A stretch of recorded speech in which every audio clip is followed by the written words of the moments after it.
Welcome to the Backseat Thriver podcast. I'm Christina Johnston. And I'm Bridget Kostas. And we really think you guys should listen because we think we're pretty funny. We are pretty funny. Yeah. We're unfiltered. It's real. It's sometimes what you need to hear. Sometimes what you don't. But tune in. Tune in. That was good. That works.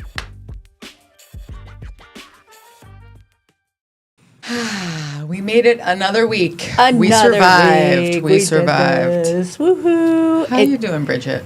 You know what? I have to share this funny story because you know how I always talk about like, oh, I'm so out of shape and I can't do all these things and everything all your hurts ailments. and my old lady complaints. So yesterday I'm like, okay, I'm going to go for a walk. I'm going to do this. It's going to be great. It was just after the rain. It was gorgeous. Okay, native Arizonan, right? Our only weather historically is sunshine. So I go for my walk and I feel this little sprinkle. I'm like, okay, cool. Oh, that's nice. That's nice and refreshing. And then I feel another sprinkle. And then I turn around and look behind me, and there's this massive rain cloud. It starts thundering. I did not look up before I went out, and it's starting to thunder, and I'm maybe a quarter of a mile from the house by now. And then I realize, oh shit, it's raining. And I look behind me and I see all this rain, and I'm like, oh my God, I'm going to turn around. I don't want to get stuck in it. So I turn around. And I start walking home, and I know I'm getting ready to walk right into this. And I hit so much rain, and I'm like a half a mile from the house. It's pouring. It's cold. I'm the only one outside in the rain. I was like, oh my God, this is killing me. I'm laughing because I look like an absolute moron. Oh, yeah. So needless to say, I'm like, all right, let's see if you can do it, Bridget. Let's run home. Let's run home. You did? I did. I ran home and I was so proud of myself. And I was like, okay, too big a stride. Slow it down. Okay, too bouncy. Okay, let's bounce. I haven't run in like 3 years, but I ran home and it was almost a quarter of a mile. I was like, oh my God. And right now, like, not too sore. It? Okay. A little bit in the glutes. It's like, what is this? What is this jogging thing? You were a little puckered while you were running home. It was. But anyways, I made it home. I can run, so it was a very rewarding feeling. Like, okay, something really happened. I could actually run if I need to. I'm so, I'm surprised you didn't have an umbrella with you.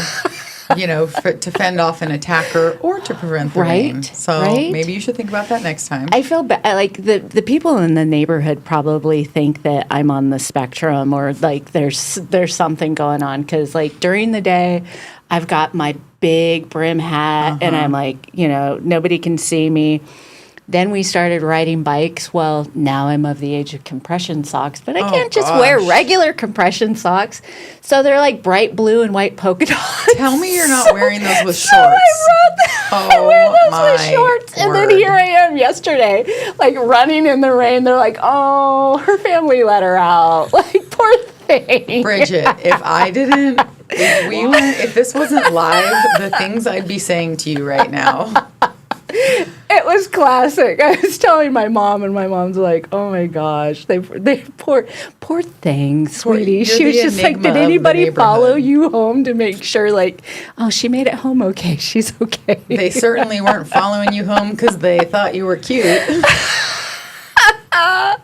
But yeah, so needless to say, I can run. If there's ever an emergency. Okay, but only like a quarter of a mile. As long as it's like 5 minutes. No, that's it. Like there's no long distance running there. Well, I'm happy that the tears were from the clouds and not from your face. Exactly. So I have to say, so after last week's episode, it was very heavy. And Bridget was an absolute wreck the whole time. I really had to carry her on my shoulders with all the tears. Yeah. And, I was getting ready to make fun of you, Obvi, and my phone starts pinging, all these people. Bridget was so beautiful on that episode. She's so beautiful when she cries. And I was like, Yeah, and they're like, please share this with her. And I was like, yeah, I'll be sure to pass that along. Yes. So Bridget's ugly cry is apparently just beautiful. In your head. In my head. Yeah. You think my crying is ugly. You know, I've never said ugly, but, you know, pull it together. People love it. I don't think we're going to cry in today's episode. No. So today's episode, we have a very special guest with us. So exciting. So today we're going to be talking about one of those things, and we were just discussing this at breakfast, you know. Shout out to Tina, who gave our table away again. Looking at you, Tina. And so we were just discussing how money is just such a taboo topic. So we are here to put a spotlight on that and learn, because I know I'm speaking for you, Bridget, as well as myself. We don't talk money. We just don't, right? Like, you keep that to yourself, and you don't even talk money like amongst your own family, really. Like it stays in your house. It does. Yeah. And so today we're gonna talk about money. We're gonna talk about it. So we are so excited to introduce Mari Peralta. She is a senior wealth advisor, and I'm gonna let her share all of the details. And at the end, we're gonna make sure that everyone knows how to get in contact with you and all of the things. So this woman is super interesting. Oh, Bridget, you had such a big smile. I thought you were like showing me I had food in my teeth. So, okay, good. I'm good. You're okay, good. cool. You're good. Cool. You're good. This woman, we have such a badass on the show today. So we met on the Make-A-Wish board that you have been the chair of. You are now the immediate past chair of the Make-A-Wish board, which is such a fantastic org. But I got to start working with you, and I was like, this woman is cool. And then I start learning more about, you know, her personal life a little bit, and then more on the professional side. And it's fun because this is just something I'm so uncomfortable with. Like, if you asked me about a 529, and my sister and I were just talking about this, like, what is that? Hey, Siri, what's a 529? Oh, yeah, 529 for sure. Numbers intimidate the crap out of me. So we are so glad that you are here today to kind of talk us through some of the things that we need to know as women. So Mari, thank you for being here. And tell us a little bit about yourself. Well, thanks for that. That was an awesome intro. Money is one of those topics that you are 100% right has become taboo in our society. We do such a disservice to one another in not talking about it and not making it something that we're open and honest about, and not just keeping it in your house. A lot of people just keep it in their head. They don't even talk to others in their own household about it, which is unfortunate. So thank you for the invite to come and talk a little bit about it. It's something I'd like to say I have some passion in doing it. And one of my biggest passions is providing education and a sense of better understanding so that you can make more informed decisions for yourself, because every circumstance is completely unique and different. Might be similar to somebody else, but it's not the same. It never is the same. For me as an individual, I was born and raised in Tucson, so I'm one of those rare birds known as a native. Do you know that all three of us sitting at the table, all three born and raised? Native vibe. That's crazy. We're like a flock. Yeah. We are. Yeah. I love it. Okay. And yeah, I've spent my life getting to really be part of the Tucson community.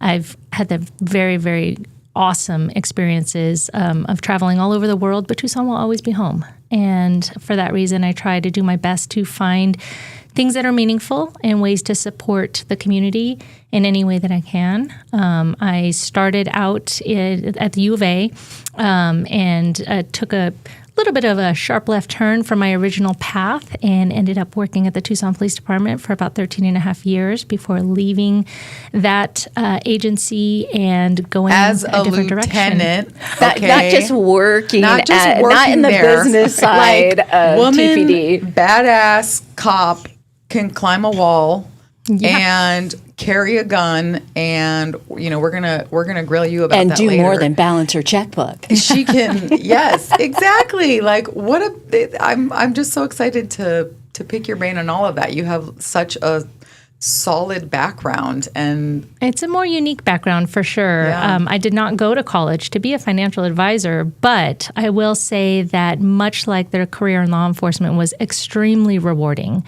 I mean, really, even though it's super tough, that you see people on their worst days, and really only their worst days. Because even if you pull someone over on a traffic stop, it's a bad day. It's not a good day for them.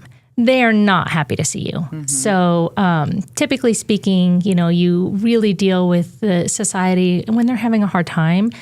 And yet it's still very rewarding because you get to help. You get to be a part of the solution. And now I get to do that too. But I get people's best days as well. And I get to help them solve through the not so great days, the everyday days, as well as the celebrations of their life. And there's nothing more rewarding than that. So, man, I believe every word that you said. I mean, I find you to be a very genuine person. However, everything that you just said makes so much sense because it truly is like a long-term relationship that you're forming with your clients. It's not you talk about the celebrations and the life events, babies being born and marriages beginning and ending, and, maybe that's reason to celebrate. So It's pretty cool that you get to be with these people and guide them because it's such an important topic. It is. And so here's kind of the cherry on the top of that proverbial ice cream sundae, right? The wondrousness of my job or my role every single day. But I now get to do that generational planning and start to encourage people to do what we haven't done for each other, and that is to have those conversations early on. And for me, I do it in my own household. I mean, my 5-year-old in kindergarten got one of those, kindergarten size writing tablets, and they started out the sentence, if I had $100, and then the kids were supposed to write in after that, what would they do with that $100?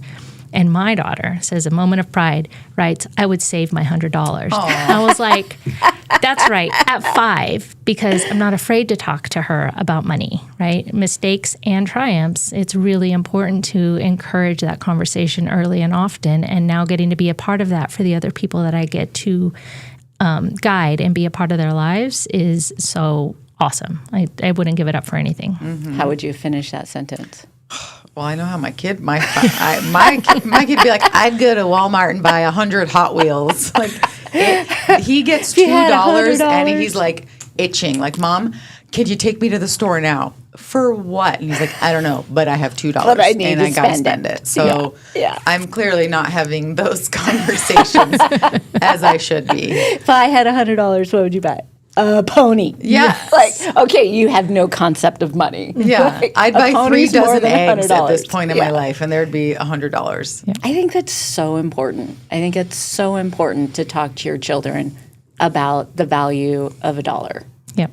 And what that means in every day, what that means to play, what that means to save, all of that. Mm-hmm. I can honestly say that is not a conversation that I did well with.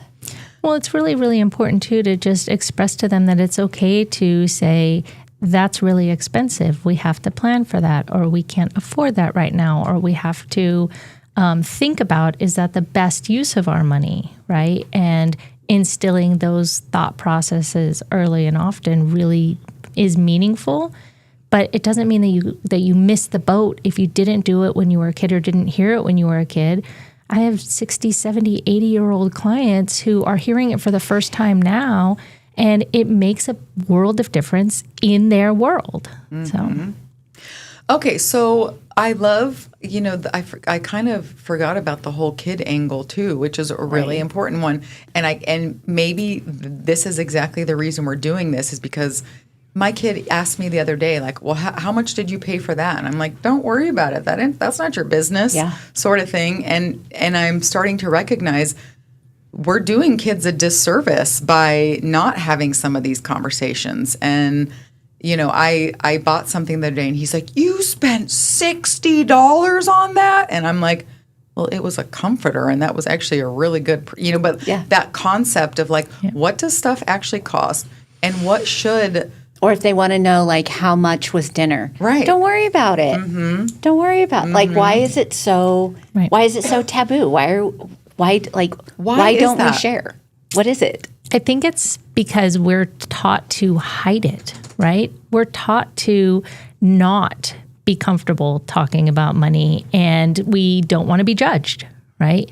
If we spent $60 on dinner, even from our own child, they're like, well, McDonald's costs $20. Why didn't we go to McDonald's instead? It's cheaper, right? And so you end up feeling this sense of trying to ward off that judgment, even from your own child or your own family early on. And nobody wants to feel like they made the right decision or the wrong decision.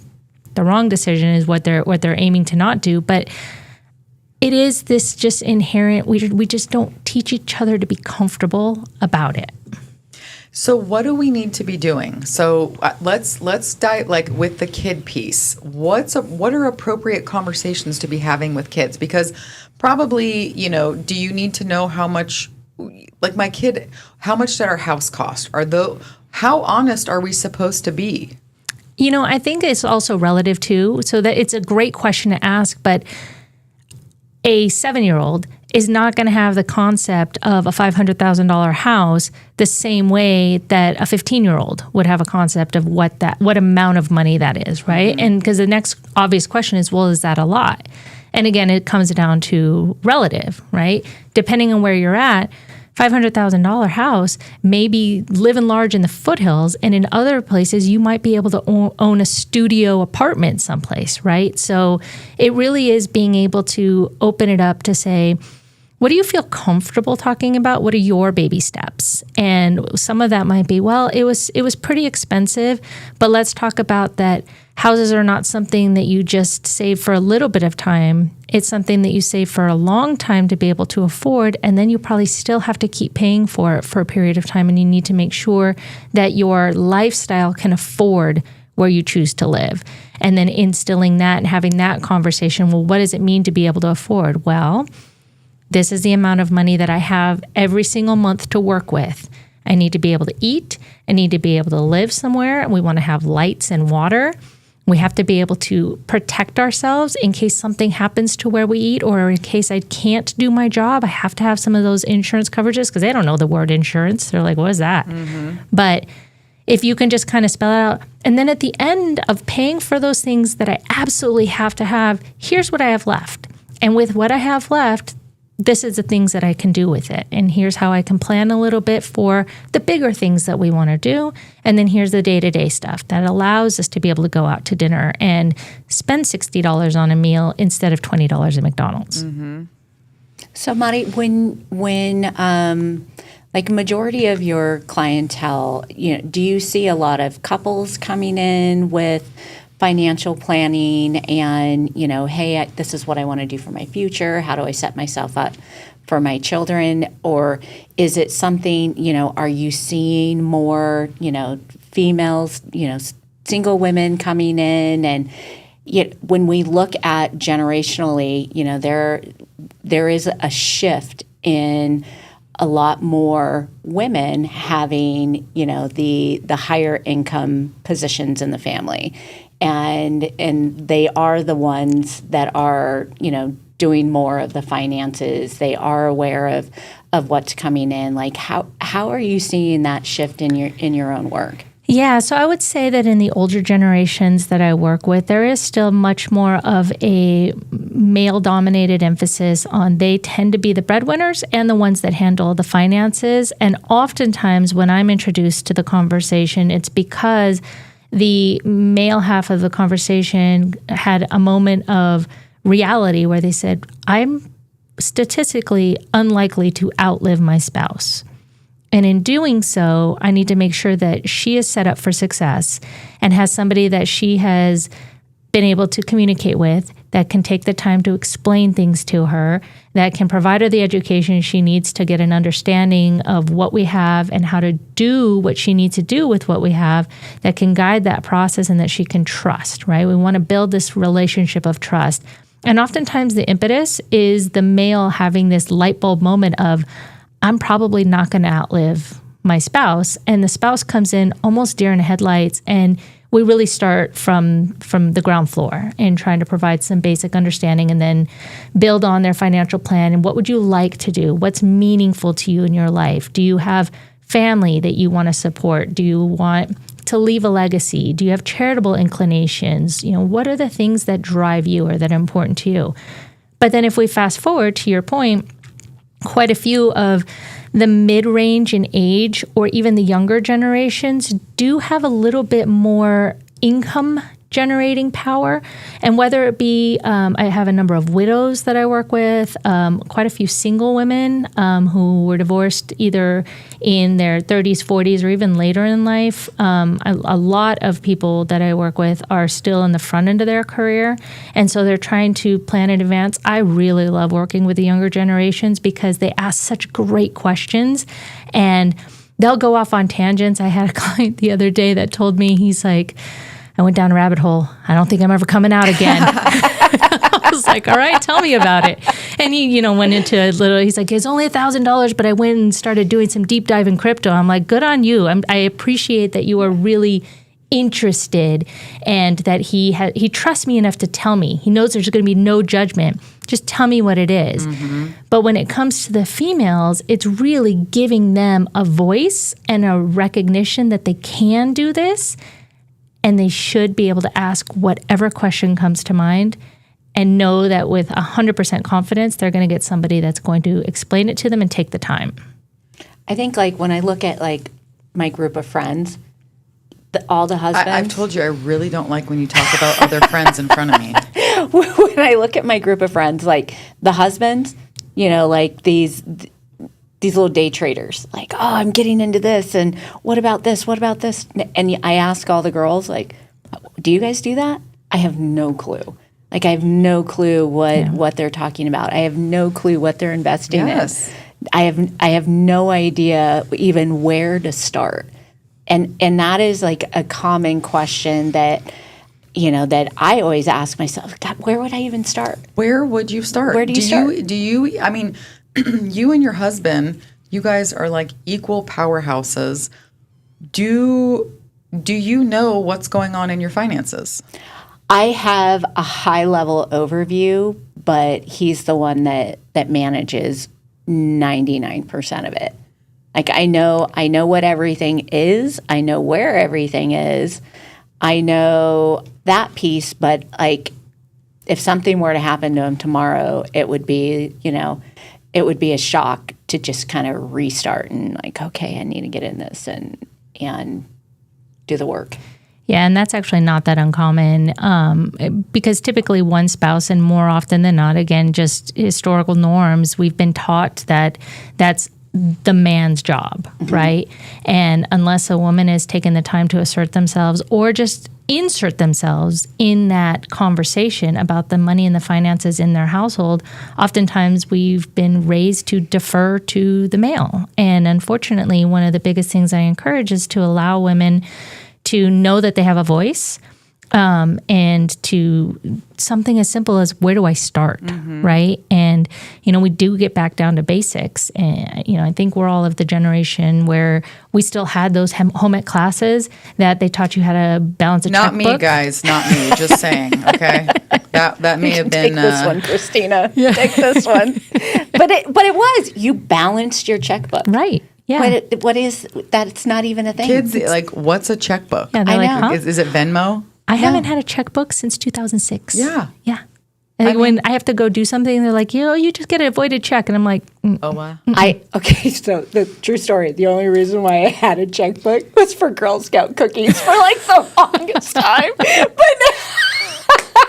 I was like, all my friends, they sell Girl Scouts, but now you can, you can pay online. That's hysterical. It's for charity, I'm going to write you a check. The little kids come and I'm going to write them a check. I know. God forbid you had $6 in your purse, but yeah, write a check. I don't carry cash. No, yeah. Girl Scouts, they got my checkbook. Hey, listen, important priorities. Funny. Exactly. Well, so I think that's what's really interesting. And, Bridget and I talk about, we sometimes get on our woman, hear me roar soapbox, but when you say, it's not really typical for women to assert themselves or insert themselves in these conversations, what would you say, like, if you could kind of boil it down, like any woman listening, whether you're married, single, whatever your sitch looks like, I mean, to really drill down, like, what are some of the things, we should all have 401ks, or like, what's the alphabet soup of the things we should know? Yeah. So a couple of things, and not to steer towards the morbid, but one of the things that really does resonate most with people is just thinking about the reality of we all have an end, right? We all expire at some point. And if you're in a relationship, whether you're single or married or cohabitating or whatever your situation might be, you want to make sure that when you're no longer here, or the person that you care about is no longer here, that you have an understanding so that it is not an entirely separate blow to now have to deal with whatever's left, right? And wrap your head around it. Some people basically call it like their fire drill. And they'll say, listen, once a year, the male half, if it was predominantly the male that was running stuff, take a step back and make sure that the spouse has the ability to go and log into the bank accounts, know where to find the statements or to access the different things. Just once a year, re-update passwords, do all of those things that you should be doing for your own security anyway. But going and doing those things gives you a greater sense of confidence that if the worst were to happen, that you know how to go and access it. If you're single, though, you want to know that what you have set up is going to not be lost in some netherworld of the probate courts in dealing with your estate or dealing with whatever's in your asset base, or that it gets to those people and causes that matter the most to you, and how to get that set up. And it is your own variation of that fire drill type exercise every year, is to just sit there and say, are all my ducks in a row? Are the people that are important to me aware that this exists, right? And so that's a conversation with, like, we should be talking to siblings, parents, whatever, like, hey, I have these accounts, should something happen? Because I'm sitting here like, oh my gosh, just even my side would be a wreck. Like, I know that my kid is the beneficiary on most of my stuff, but like, I am so embarrassed. Maybe this is like a good accountability moment for a lot of people. I couldn't even tell you what the accounts are, who they're with, how much is in them. Like, I have just ignored. And so, that's probably not helpful. So 2.5 years ago, my husband and I, we set up our trust for the first time. And while we were doing that, it's very, it's very sobering to realize that, okay, you are going to expire. That there is a, I don't want to die. There is a date. There is a date where, this is all going to get transitioned over. Mm-hmm. And during that time, we were just like, wait, nobody would have access to anything. Like, how, if something were to happen to you, like, how do we go and shut everything down? How do we close everything out? And we did exactly that. The passwords, we wrote it all down. We have it in our, even establishing something called a digital proxy. Somebody who, even while you're still alive, has the ability to go and access those things. Because a lot of people assume that their spouse or significant other is automatically allowed to access their online accounts, right? They need to pay their credit card bill so somebody can log on and do their credit card bill payment. No, you have to actually designate even your own spouse as having the ability to log in and do those kind of things, log into your profile to be able to do those. You have to be able to name them as a digital proxy. Okay, digital proxy. I didn't know that one. I've never even heard that. Okay. So we need to do that. So put digital proxy as numero uno. Yep. Okay. Yeah, digital proxy is really important. Things as simple as people don't think about it, but on their bank accounts, their checking and savings accounts, naming a beneficiary on those accounts. Every bank has the ability to do so. You can name a beneficiary in the state of Arizona on your vehicles. If you own a vehicle in the state of Arizona, there's a beneficiary title form that you can fill out with Arizona Department of Transportation to have it on file that if you die, that automatically the ownership of your vehicle transfers to another individual, whomever you name. Okay. Bridget? Lessons learned. Can I be your I was hoping to beneficiary be of your car? yours. Well, I like your car. I like yours. Okay, so we'll name each other. Massagers. We'll name each other. Okay. I get yours, you get mine. I don't know if my kids will really go with that one. Come on. They all drive. Sorry, Christina. Well, they all have their own cars. What about me? My right. beneficiary of my... Yes. Yeah. got Okay, this. well, I'm this writing conversation didn't exactly go as planned. So anyways, Mari, continue. No, there's a lot of things that people just that and you mentioned you had a trust set up. So that is one thing, is having an estate plan in place and looking at it every 2 to 3 years. And I know you're like, but I feel like I just did it, because it feels like you just did it. But a lot changes in even 2 years That's or true. 3 years. And I would assume that you, when you did this trust creation or the drafting of the trust, you also did other important documentation like a living will, healthcare directives, power of attorney directives. A lot of places will not accept those if they haven't been refreshed or renewed. It's been more than 2 or 3 years. So they kind of force you to go and do it. And the worst part is let's say you had a power of attorney designated, someone that can speak for you if something were to happen to you. You're still here. You're just going to be down for the count for a little bit. You want that person to be able to step in and make decisions on your behalf or to help with those decisions. But it was put in place 5 years ago, 7 years ago, because you didn't update it. They're like, oh, well, you need to go get another one. Well, how the hell am I going to get another one? This person can't sign for themselves right now, right? There's no notary on the planet is going to put their stamp on that. So it's a reminder to go and look at it every couple of years and make sure that it's up to date. And is there a minimum age? Because I feel like, I had the epiphany the other day that I am middle-aged now at 40. Like, I'm being dead serious. I did, like, I know. Some reason in my head, it's like, you don't have to think about this stuff until you're 60. But all of these things that you're talking about, we should be doing those now, right? Like, is there an age that's too young to do this? No such thing. Okay. No, basically, as soon as you have a penny to your name and you're an adult, you need to have something in place because, again, life happens. We accumulate stuff.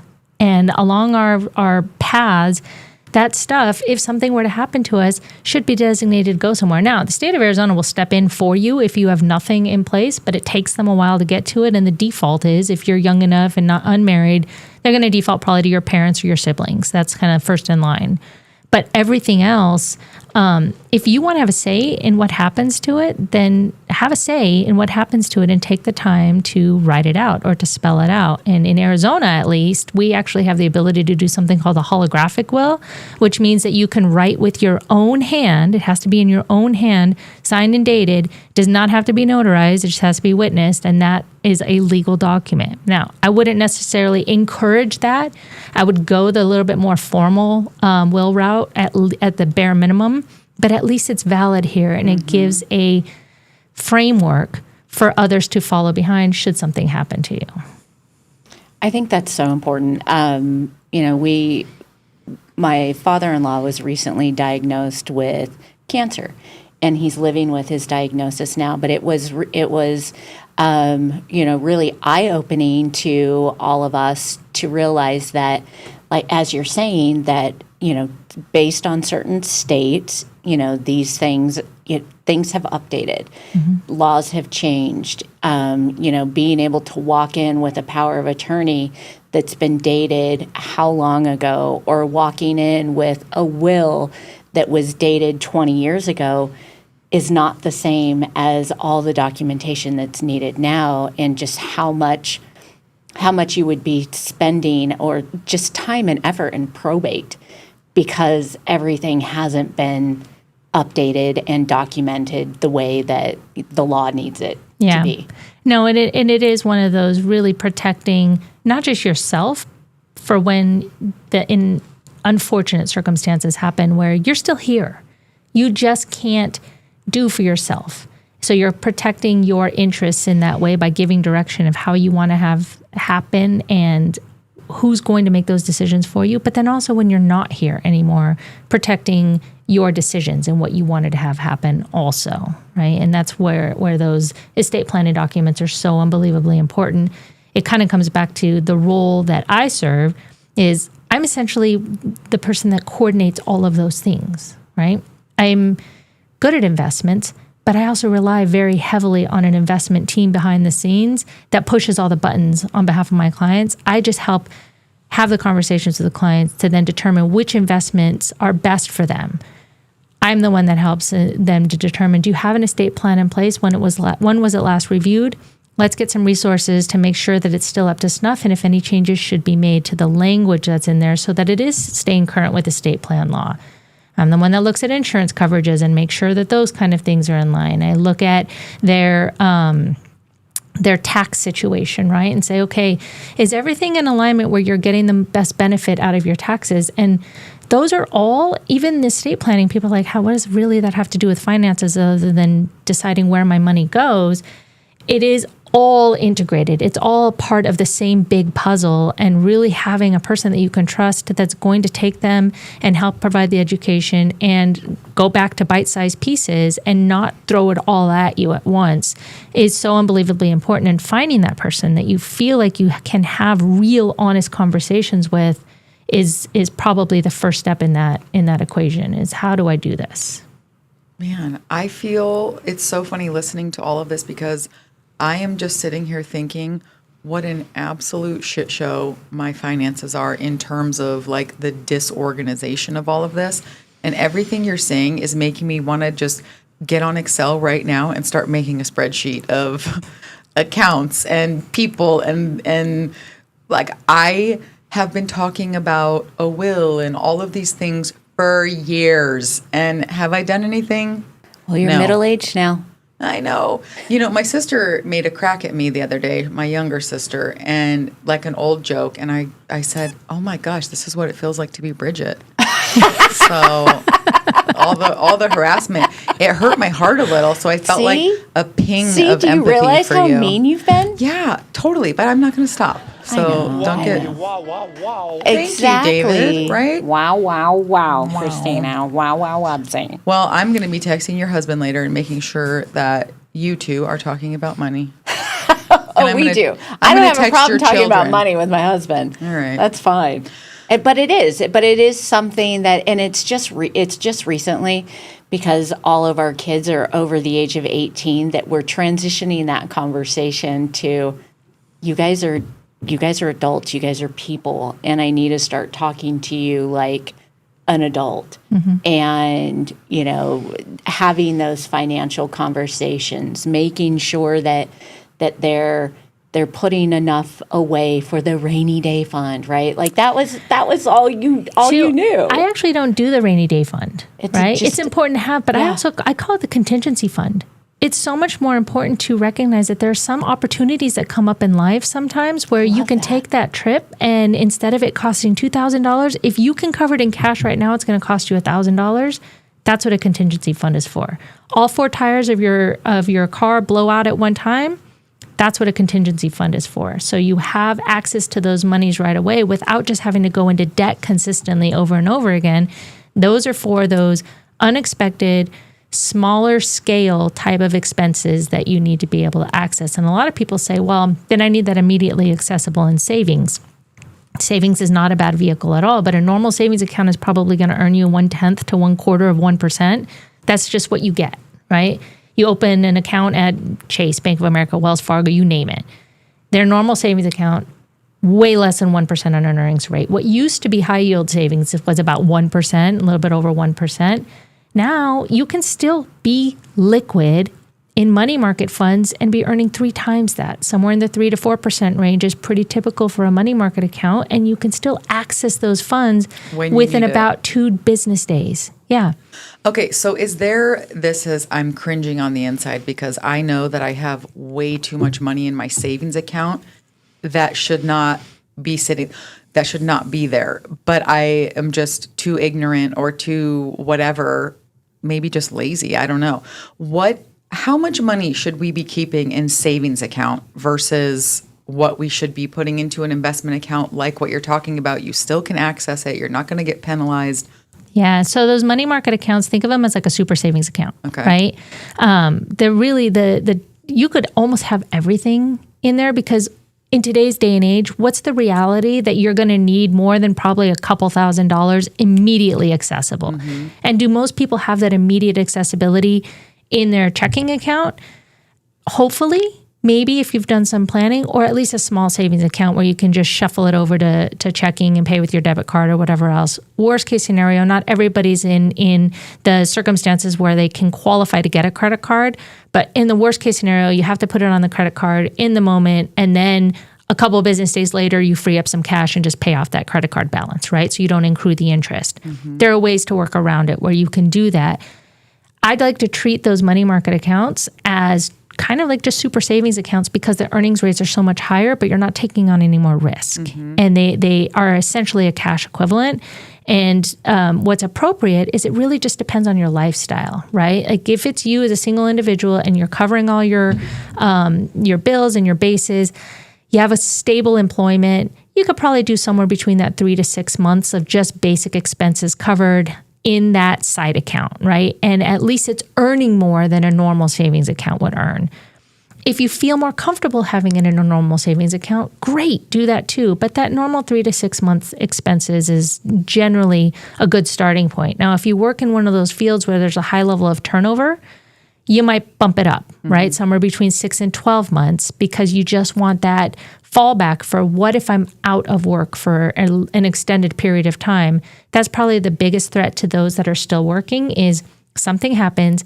I either lose my job, there's layoffs, there's something in the world that makes it so that I can't return to work immediately. I need to have the ability to continue to pay my rent, my mortgage, buy my groceries, and cover those basic expenses without going into significant debt. Okay. That's important. 3 to 6 months. I mean, Bridget, you might get caught in the rain again and have to run a half a mile. You could be on short-term disability. So, I think you need to think about this, okay? I will, and I'm going to think about that during our break. As and your then we can BST. come back to Mari about our financial literacy here. Wah, All right, wah. Dave, take us away before I throw water at Christina. In Marana, community isn't just where we live, it's who we are. And at the heart of it all is the Marana Chamber of Commerce. We are building a thriving community through connected business leadership. We start the month bright and early with Marana Mornings, sparking real conversations and connections. We celebrate growing networks at our 4th Tuesday mixers, hosted in exciting spaces. We unite visionaries and leaders at Impact Marana, driving meaningful progress together. We look ahead with Marana Insights, hearing directly from regional voices about what's next for our town. And we serve, through the passion of our board of directors and ambassadors, creating a culture of belonging through service and leadership. Because of our members, we're not just doing more, we're becoming more. Together, we're shaping the future of Marana. We are the Marana Chamber of Commerce. On Backseat Thriver, we dive into the messy, meaningful moments of life, especially parenting and mental health, because raising kids today takes more than love. It takes support, insight, and sometimes a little help. That's where LNC Therapy makes a difference. A compassionate mental health private practice proudly serving the Tucson community. They specialize in supporting children, teens, and young adults through challenges like depression, anxiety, ADHD, anger management, grief, and more. With a team of experienced, heart-forward therapists, LNC Therapy offers personalized care that meets your family where they are, whether that's in person or via telehealth. Because every young mind deserves a safe space to grow. LNC Therapy, supporting Tucson families one session at a time. Visit them at 7493 North Oracle Road, Suite 135, or reach out and visit them on their website at hello@lndtherapy.com. Now accepting new clients. You're listening to the Live the Dream Media Network, Arizona's premier live podcast studio and online radio. All right, we're back with all of our burning questions. I can see the fire lit in Bridget. She's got questions. I have so many questions. I have so many questions. I do. I feel as I say, financial literacy, I am financially illiterate. Like that, that's where I come back to. But like when we think of starting from ground zero, I mean, not that we have a large population of young people listening to this podcast, but there's a few out there. There's a few, bright kid, not you, Christina, not you.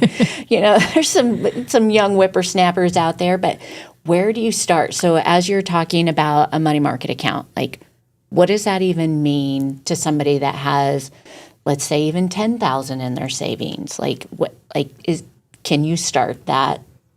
Is that enough to start? Is that enough to start? Yeah, like where do you start? Yeah, no, it's a great question. And I will just throw in one kind of caveat is you don't have to be young, right? You can be middle-aged. You can be older. You can be an older generation. You can be retired. You can still take advantage of these tools that exist out there. But I love two things. One, I love the fact that you wanted to pull out a spreadsheet because I live in spreadsheets. My brain works in spreadsheets. And so I just like little cheer squad. Yay, spreadsheets. Woohoo, freaking the sheet. Right? Yeah. Yeah. Totally. Okay. But I also so appreciate the honesty of that question of where do I start and what is that? What am I asking for? So thank you. So back it up. There are different types of accounts that exist out there that are basically fall into two categories, retirement accounts and non-retirement accounts. I'm going to ignore for a second things like education savings accounts or health savings accounts. But for the average everyday person, you either have retirement monies or non-retirement monies. You can have money market funds in either of those. Typically speaking, if we're talking the savings vehicle version, you're going for the non-retirement type of accounts, and it has different terminologies. Most commonly, it'll be called a brokerage account. It's just the terminology that the financial world uses to give an explanation or give a title to that type of account.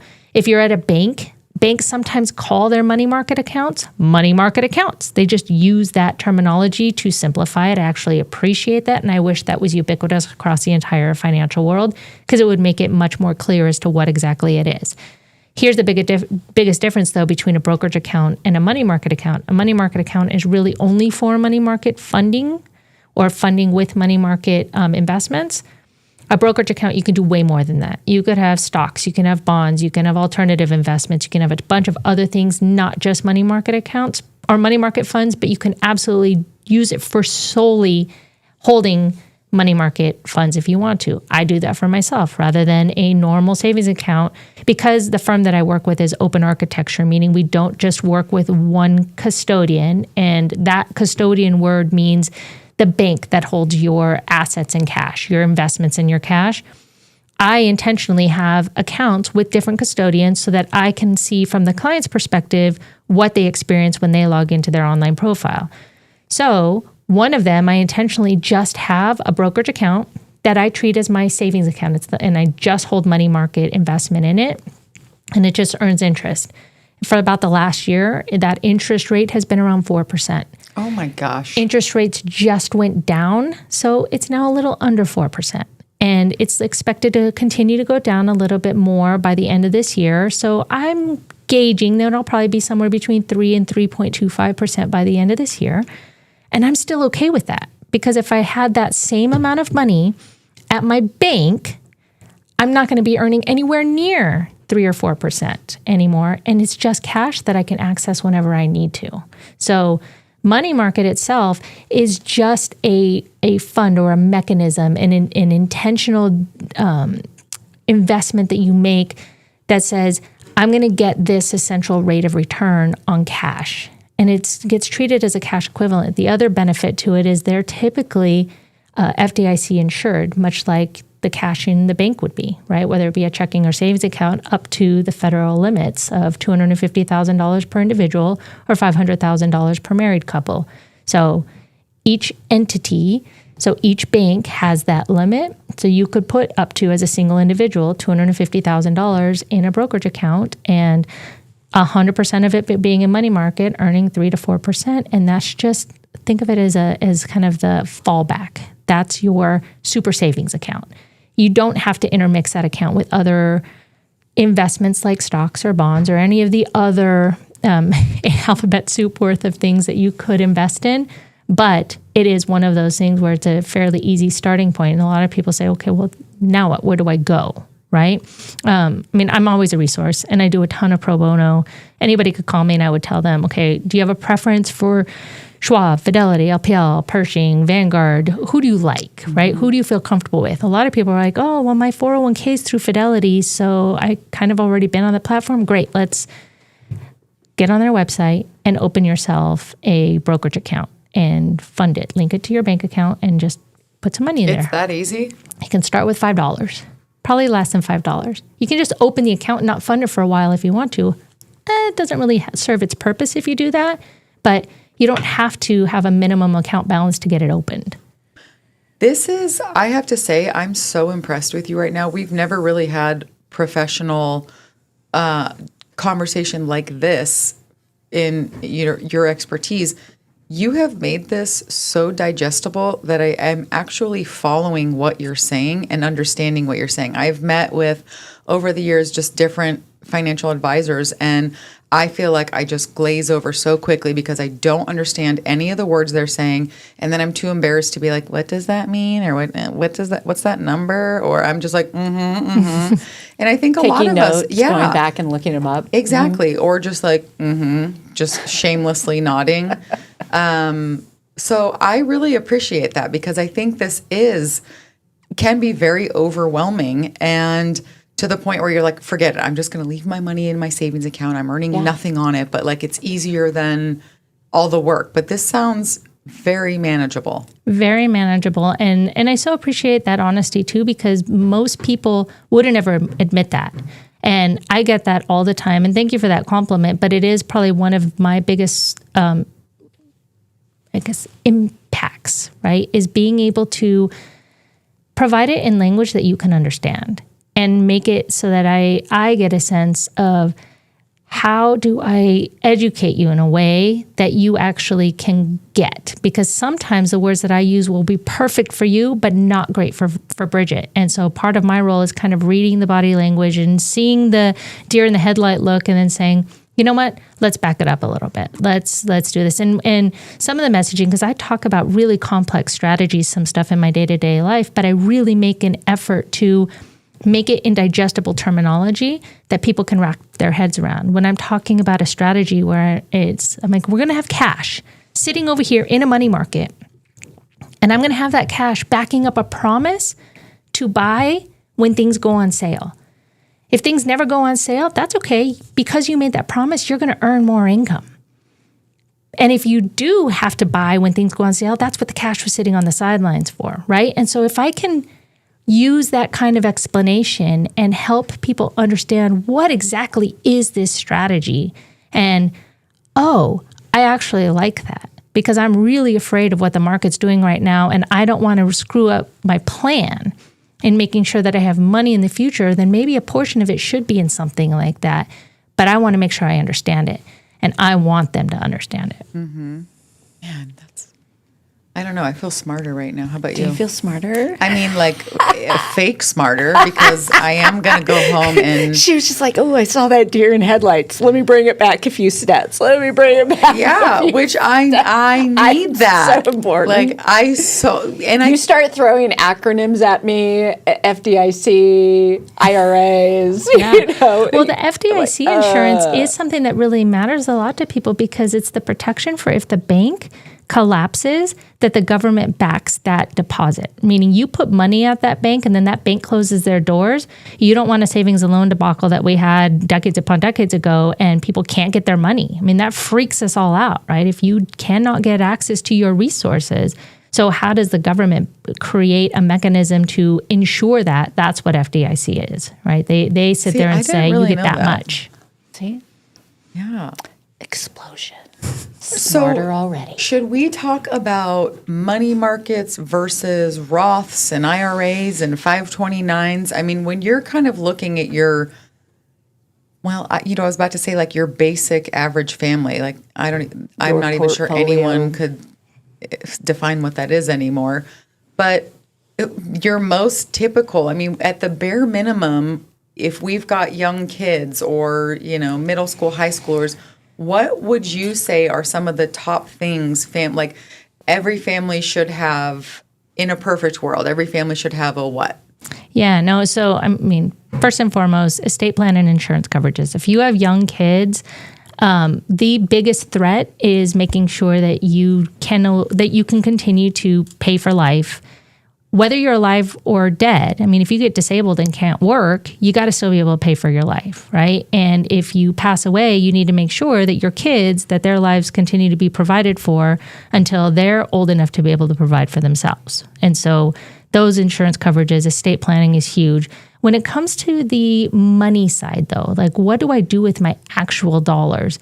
The savings account component or that contingency plan is really important to have to make sure that you can have fun, but you can also, those rainy day things that happen, you have the coverage without necessarily having to go deep in debt. For those that have already accumulated some debt, I mean, obviously that's not perfect world scenario. It's addressing that debt first. And there's a difference between good debt and bad debt. Good debt is typically collateralized debt, like your mortgage, right? Your house backs that debt. If something were to happen, yes, the bank can take your house, but you're not still left holding the bag, owing hundreds of thousands of dollars. Bad debt is more like credit card debt or consumer debt. That kind of debt you want to pay off sooner because typically you're paying much higher interest rates and your investments are never going to be able to keep pace with the high interest rates. So you can't even make the argument of, well, I'm earning 30% on my investments and I'm paying 30% in interest, so it's a wash. It doesn't really work out that way. I mean, I guess in theory you could be, but if you have that crystal ball to be also always making 30% in earnings on your investments, you figured it out, right? I don't have that crystal ball and I don't think anybody actually does. But when you look at having a contingency account, if there's discretionary funds outside of that, then it really does speak to what's important to you. Things like college accounts, 529 funding, may not be for everybody, but they really make sense for a lot of people because it gives you the option of choice down the road. If you have a younger child, you don't know if they're going to not be well suited for college down the road, but you want to at least potentially create a circumstance where they can be, because worst case scenario, they end up having to pay a little bit of tax on those monies in the future, but at least they have the capacity to use them in a tax-free manner if they did go pursue higher education. And now with recent updates in the last decade or so to 529 rules, they can actually use them even before college. If they have other, post-secondary education is a big part of it, but before that, if they go to private school or they have some of these other costs, it's capped at about $10,000 a year, but you can still use it for those other costs. In the future, they could also convert some of those monies to be Roth assets. Again, there's a cap on the amount that can be converted, and you have to have the account in place for a certain number of years in order for that ability to convert to Roth. But that's one of the most recent tax law changes that updated that allows for conversion of 529 monies to be Roth monies for the benefit of the kid, right? And so you kind of give them a leg up in some of that retirement planning with a Roth account. Roths are great. If you can stomach paying the taxes early and done now, then the rest of that growth in the account, as well as when you start to pull from that account in retirement, is all tax-free. So if you can kind of front load yourself with a tax-free bucket of money to be able to pull from and have it be part of the balance in the future, it's amazing. It's an amazing tool to use. On top of that, it's an amazing gift to give your heirs if you can gift them Roth monies over traditional IRA monies, because the IRS does force you to empty out those accounts unless you're a spouse. So if you're a child and you received money from your parents and it's in a retirement account, whether it be a Roth or a traditional IRA, and IRA just stands for individual retirement account. So if you are the receiving end. I didn't even know that. IRA? I knew that one. Yeah. I knew that one. Okay. Yep. But if you're on the receiving end, you have to empty the account in 10 years. If you're a high earner, right, and your parents did well and you got a good job and now you're earning a couple $100,000 a year, and all of a sudden one of your parents passes and you're now forced to take a big chunk on top of that, bumps you into higher tax brackets and whatnot. Whereas on the Roth side, now it's all tax-free money. You have to take it out in 10 years, but you're not paying taxes on any of it. And you can just let it ride in that account for the entire 10 years if you want to, and then take it out. I mean, there's a lot of freedom and flexibility that you pass on to your heirs if you're able to fund it in a Roth. Huh. I feel like we're just scratching the surface with money right now. Oh, totally. Like my brain is going like 100 miles a minute of all the different things that we can discuss, and I know we're at time. This went way too fast. This went so fast, and it was fun because it was so technical, but like not difficult to process. Like I feel excited right now. I'm literally going to go home and hop on my computer and start knocking some of this stuff out, because we should know this. Like, just even thinking about the idea that I could be like, yes, I have a 401k and a blah, blah, blah, blah, blah. That makes me feel kind of cool. I know, right? Yeah. You can have those conconversations at your social gatherings. That's Christina. right. Let's talk about your 529. Let's talk about your Roth investments. Oh my What are gosh. your day trading talk? I'm going to chat GPT day trading talk. Right? Oh my gosh. Just so you walk into a conversation and be like, did you know? Exactly. What about the Dow Jones? That percentage? How about that NASDAQ? What is it? See, we know something. See, I mean, we know the words, We but know the words. tell me what they mean. Oh, we're out of time. I guess we Oh, can't so go into bad. that. Okay, next time. Yeah. So tell our listeners, if any part of this conversation resonated and they're like, okay, I want to take control of this. I want to do this. How do they reach out to you? Where are you found, and what does that look like? You do a consultation with someone, see if you're a good fit. Yeah. So, I mean, one of the best things about my firm is that we work with the entire gamut of people wherever they're at in their lives. We pride ourselves on the fact that we don't have an account minimum, right? So you don't have to have $1 million or more to work with us. And really, we're here to help as many people as we possibly can. Does it always make sense to become a formal client? No, not necessarily. And that is part of the conversation is your circumstance such that it warrants us bringing value to the table, or can it provide you some guidance and you can self-implement, right? You can do some of those things on your own, and then we'll revisit it again 6 months, 12 months down the year and give you some time to kind of do some of these things and ask questions. We're always a resource. So reaching out to me, I'll always answer. I try to put this communication out there that if you send me an email, a text, any kind of putting it out into the ether that, hey, I want to talk to you, and you haven't received a response to me, and this is both the clients that I work with and the people that are not clients yet, is if you haven't received a response from me within a business day, usually it's within a couple hours at most, to be honest, but if you haven't received a response, there's only one reason why, is because I never received it. So, and that is really, I have to instill that confidence that people are going to get responses because they deserve it. Right? It's the polite and the respectful thing to do, is to at least acknowledge that you received that communication. And so for us, my business phone number, my business email address, they all come to my phone. So even though some days I do work from home, I have the ability to do that. I also have an associate that works here locally. Our office is just right at Pima Canyon and Ina. There's a complex in there, and quite a few different financial firms. Ironwood Dermatology is in there. There's a U of A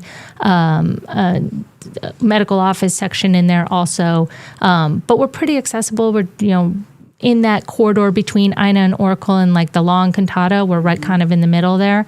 And for the most part, while we're not typically driving down to the Vail area or far north Marana, we'll always have a Zoom meeting. We'll always have a call. We'll do text messages or emails just to be able to at least, get the ball rolling and answer some basic questions, and then see if it warrants a further conversation. In those further conversations, it's usually 10 to 15 minutes to just get a gauge of what are you looking for, and does it warrant us spending some time and really deep diving into how we can help. Awesome. So we're going to post your contact info on our site, so we'll get all of that up there. But I'm ready to write you a check. So let's go. Let's do this.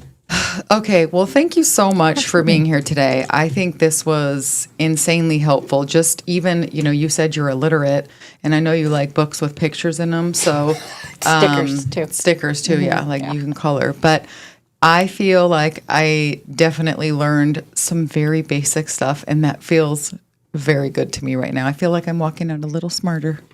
I agree. With the task. Yeah. I feel like I have a list. A little hit list. Yep. So makes go my get day. your digital proxy. Yes. Number one. Go check all of your accounts, and I gotta look at some brokerage accounts. Yep. See how I just put that like into that. a sentence? Good job. Good job, Christina. It's all because of you. Thank you. Absolutely. Thank you. Thank you so much, Mari, for being with us today.